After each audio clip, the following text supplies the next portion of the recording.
todos, eu sou o Davi. E hoje nós apresentaremos sobre o transtorno do espectro autista. Vamos começar com um texto histórico. Tudo se inicia quando é um rei. Ele que foi um médico, ensinou na Universidade de Berlim e se formou em 1921. Após sua formação, ele foi procurar uma oportunidade melhor de emprego, assim estudando para os Estados Unidos, onde ele começou a trabalhar no estado da Coreia do Sul, um dos melhores da época. Ele ganhou muito reconhecimento lá e se tornou até uma pessoa muito famosa. Tanto que em 1930 ele se muda para um lugar mais, vamos dizer assim, mais chique dos Estados Unidos, onde trabalha com o melhor hospital da época, John Hopkins, um hospital que era o sonho de todo médico na época.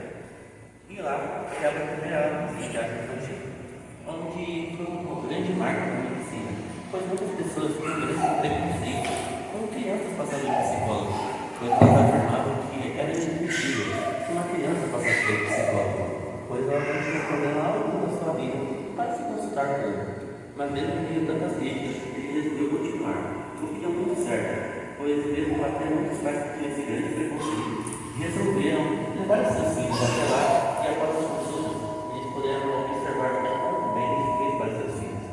Assim, em 1943, ele teve seu consultório com 11 crianças, sendo elas 8 meninos e 3 meninas, que apresentavam características totalmente diferentes de pessoas com necessidade, pois eles gostavam muito de ficar sozinhos, eles gostavam muito de ficar isolados, não gostavam de contato físico. Em especial, um menino chamado Donald Ray, de apenas 8 anos de idade, que apesar que ele era muito bem, e as suas conversas com ele pode constatar que ele possui o autismo. Assim, ele seria considerado o primeiro garoto com autismo no mundo. Agora eu queria falar sobre a escolha de origem não. O termo autismo ele foi primeiramente empregado por Eugene Burger. O ele era um psiquiatra muito renomado da época, onde ele fez diversos avanços da área da psiquiatria. Ele, inclusive, foi o primeiro psiquiatra a estudar sobre a esquizofrenia. Então, ele foi o pioneiro nessa área. O Eugênio, ele basicamente descreveu o autismo como a fuga da realidade e o encarnamento interior dos pacientes acometidos pela esquizofrenia. Então, o transtorno do espectro autista. Basicamente, o transtorno do espectro autista é uma alteração das funções cognitivas de uma pessoa, sendo mais afetada a fala. De acordo com a psicóloga Marina Leão, o autismo ele não possui um rosto. O que ela quer afirmar com isso? Ela quer afirmar que para você identificar uma pessoa que tem autismo, qual o tipo de autismo que ela tem em nível, você não pode fazer isso apenas batendo o olho nessa pessoa, mas tem que passar um tempo de qualidade com ela.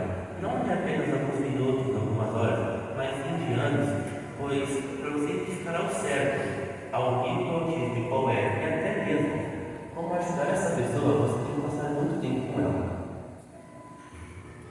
Agora eu quero falar quais são as principais características do autismo. Essas características, como o Davi comentou, são características que podem ser utilizadas para identificar se a pessoa tem um autismo. Por isso que o Davi comentou que o autismo não tem um rosto. Então essas características ajudam muito a poder identificar essas pessoas.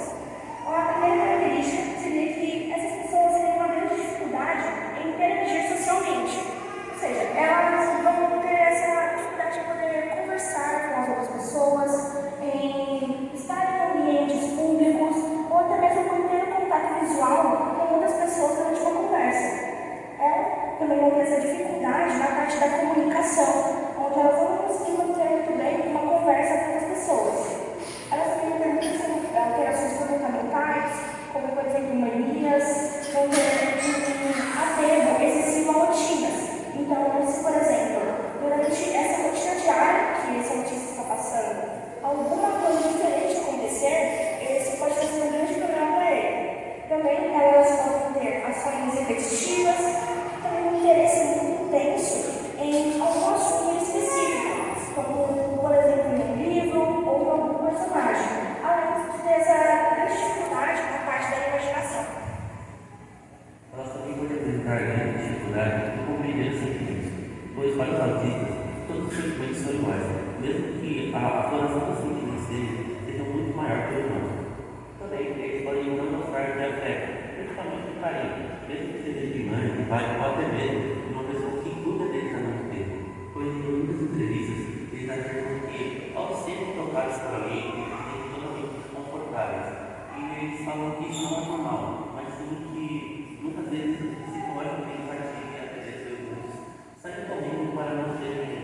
locais, mesmo se for algo para ele. Também eles podem usar desde gargalhadas extremamente desligadas, um exemplo disso aí, relógio, pode ser reuniões muito sérias. Parece que, como também nas mesmas entrevistas, eles afirmam que isso ocorre não porque eles querem, é o automático do corpo deles. E também eles podem ter a repetição de muitas palavras, como a Berta tem falado anteriormente. E também em muitos comportamentos, como pular no momento de desligar, explicar, ou até mesmo se deitar no chão. Agora, temos os sinais precoces do autismo. Esses sinais são coisas que aparecem em crianças e bebês. Então, são sinais que podem ajudar para poder identificar o autismo dessas crianças. Os primeiros sinais seria que a criança vai precisar de mais estímulos para poder atender os chamados. Então, por exemplo, quando um pai chama pelo filho, essa criança autista, ela não vai olhar na direção do pai. Ela vai permanecer ali, fazendo o que ela está fazendo, ou olhando no ponto fixo, onde ela está ali. Então, ela vai precisar de mais estímulos para olhar as direção dos pais, ou olhar na direção da pessoa que está chamando. Também, essa criança, ela pode ser ou muito agitada, ou também muito calma. Além de que ela também, como a identificada, ela pode não gostar muito de toques ou abraços. Mais físicos. Além de que, por exemplo, quando ela for um bebê, esse bebezinho ele pode ser um bebê mais sério, que não ri e não sorri. Também elas podem apresentar manifestações faciais. A mais comum dos autistas é um rosto sério. E muitos pais até ficam preocupados para tentar que os filhos estão se algum desconforto ou até mesmo ter instabilidade. Mas sempre que são perguntados, eles apenas está tudo bem. Essa mesmo é um custo normal para o autista faz.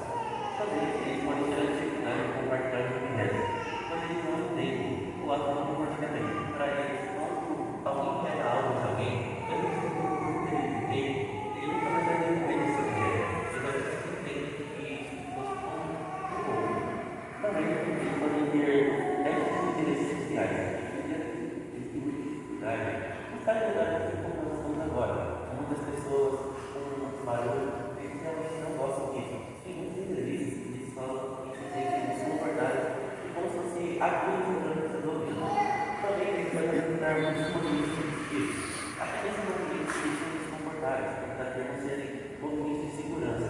Seriam deixar seus cabelos, suas orelhas e até mesmo deitar no chão e tomar seu ouvido.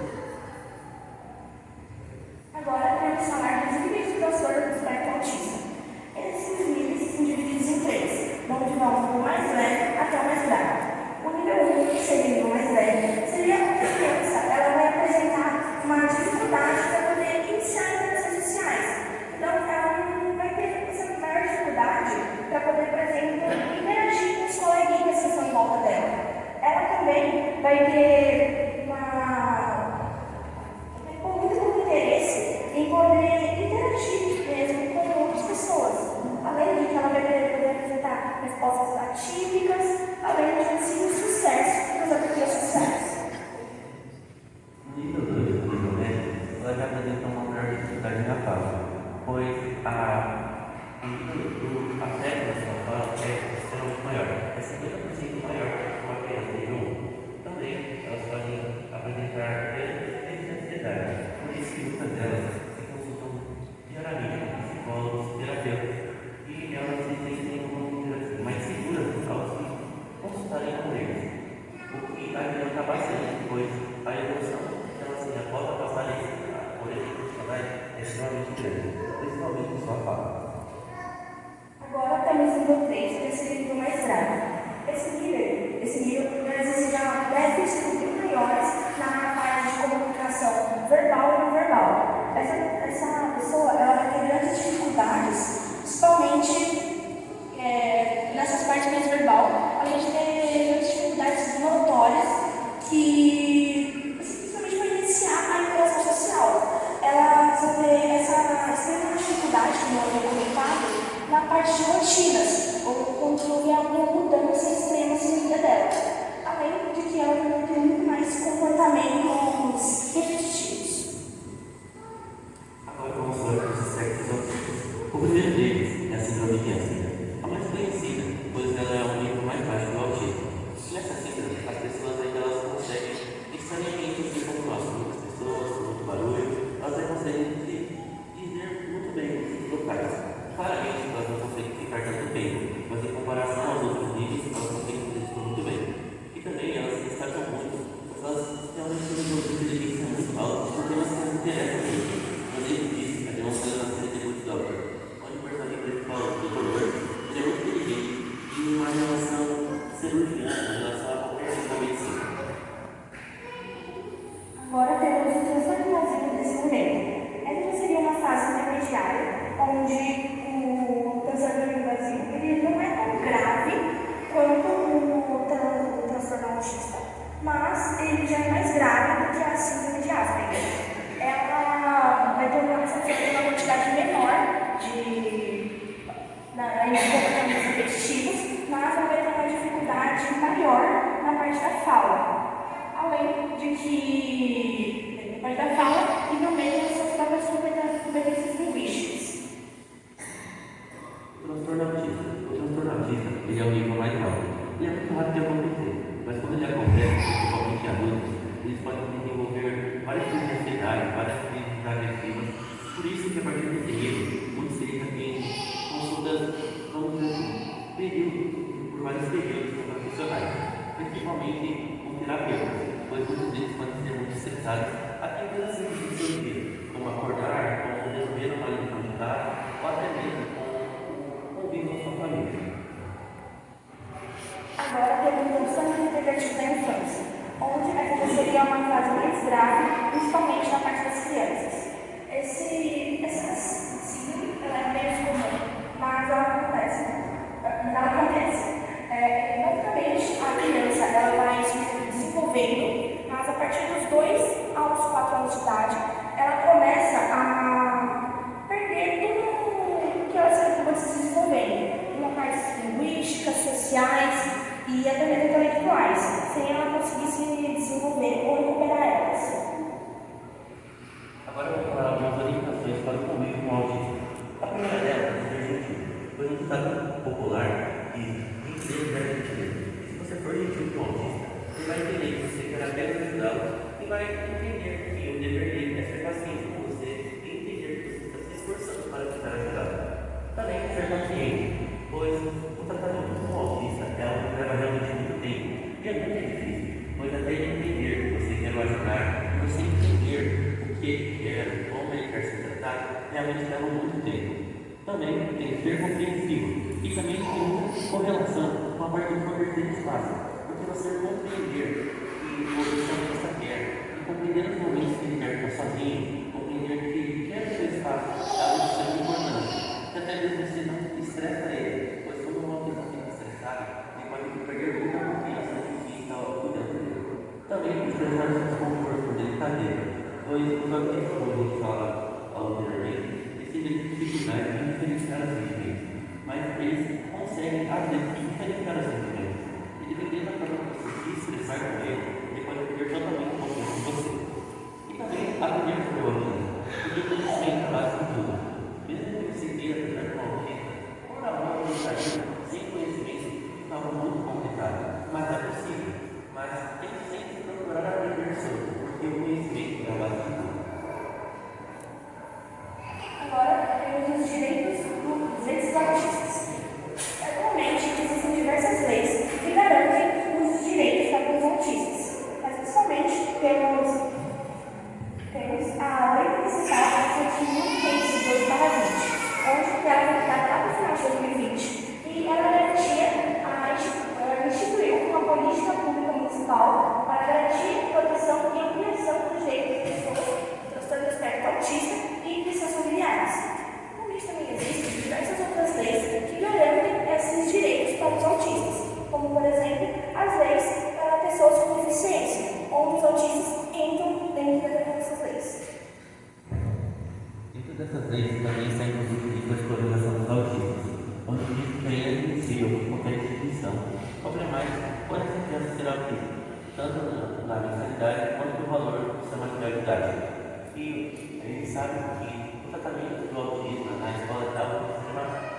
idade, pois ele leva muito tempo para aprender e realmente destacar as restas. Tanto que os professores, por saberem disso, já fazem aulas específicas que englobam todos os seus alunos e principalmente o autismo. Agora, pensar como o autismo afeta a comunidade na escola. Atualmente, pessoas com autismo, crianças com autismo, conseguem frequentar escolas como qualquer outra criança. Por conta disso, as escolas têm que estar preparadas para poder receber esses alunos. Sim, escolas que têm ambientes específicos para esses alunos, com professores preparados e também aulas que possam ajudar eles a entenderem, podem trazer benefícios muito grandes para essas crianças e adultos. Por exemplo, se essa criança está na última aula e ela está sabendo sobre matemática e ela não consegue entender bem como os outros alunos entendem. Por conta disso, um professor que esteja preparado, ele pode, por exemplo, essa criança gosta de dinossauros. Então, esse professor pega os dinossauros, que é um assunto que essa criança entende, gosta muito, e inclui na aula de matemática. Assim, essa criança vai aprender de um jeito novo, mas que ela vai conseguir acompanhar os outros alunos. Assim, ela não vai ter esse desnível e vai trazer consequências muito boas para os anos futuros, escolares e acadêmicos dessa criança. Agora eu faço para uma dica das lições de manutenção do autismo. A primeira dela é estabelecer uma rotina, pois como dito anteriormente, eles conseguem seguir uma rotina muito bem. Se você montar uma rotina bem didática para um autista, ele vai conseguir ter um aproveitamento muito bom das aulas, porque vai ser muito bom para o seu desenvolvimento. Também, leve essa atividade social deles em consideração, pois muitos até usam fones apropriados e fluidos para tentar diminuir o máximo dos ruídos, até dentro das salas da sala de aula. Por isso é sempre positivo você falar com os colegas deles que eles possuem o autismo e que eles tentarem fazer o muito barulho possível para não acabar estressando o coleguinha. Também, integrar ele com os outros colegas de classe, para você sentir alguém coitadinho na sala, por exemplo, o seu autismo. Mas não, ele se sentir feliz com todo mundo. E até mesmo assim com os outros alunos, é algo muito positivo, pois há pesquisas que afirmam que após alunos com autismo serem incluídos na sala, então os alunos vão acolher, eles têm um desenvolvimento muito superior do que aqueles que não são incluídos. Também, como é que claramente foi uma comunicação para o autista, é algo muito benéfico, pois eles conseguem transmitir e conseguem absorver rapidamente todo o conteúdo da universidade. Agora, temos trabalhos de conscientização do autismo.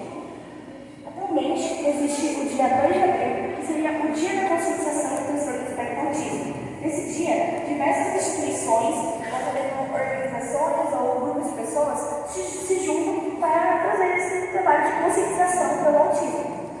Nesse dia, existem diversas pessoas que se juntam para poder, por exemplo, fazer passeatas ou eventos em prol do autismo. Como podemos ver, por exemplo, na imagem, essa foi uma passeata que ocorreu em Guarulhos durante o dia 2 de abril, onde as pessoas se juntaram, somente com a cor específica azul, para poder fazer a conscientização do autismo. Podemos comentar que o azul, que está presente na imagem, é a cor que representa o autismo. Existem estudos que comprovam que o autismo é principalmente presente em meninos. Então, por conta disso, o azul foi escolhido para poder representar, ser a cor do autismo, para representar o autismo. E desses movimentos de conscientização também, temos a torcida do Corinthians, do Nordeste Negros, que ela foi a primeira torcida em prol dos autistas do futebol mundial, onde os criadores dessa torcida, até mesmo, eles afirmam que não esperavam que isso ia tomar uma proporção tão grande e ia ser inspirador para tantos outros clubes. Tanto que o autismo teria uma paixão mundial pelo futebol e que ia ser tão apoiado pelos clubes, principalmente o Corinthians. Dentre os clubes, os jogadores também que apoiariam muito. Ninguém esperava que ia ser tão apoiado, pois o autismo é realmente um assunto que não é muito contado. E entre os jogadores do clube, o mais famoso e o que mais dá atenção aos autistas é o goleiro Paz, que é um goleiro reconhecido mundialmente por fazer tanto feito no clube como ganhar a primeira Libertadores do clube e ser do mundial. E esse não é nada, que isso não é uma coisa com autismo, em específico a síndrome de Asperger. Agora, temos o símbolo de identificação do autismo. Atualmente, existem dois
estava aprendendo a morar com alguém que possuía o autismo.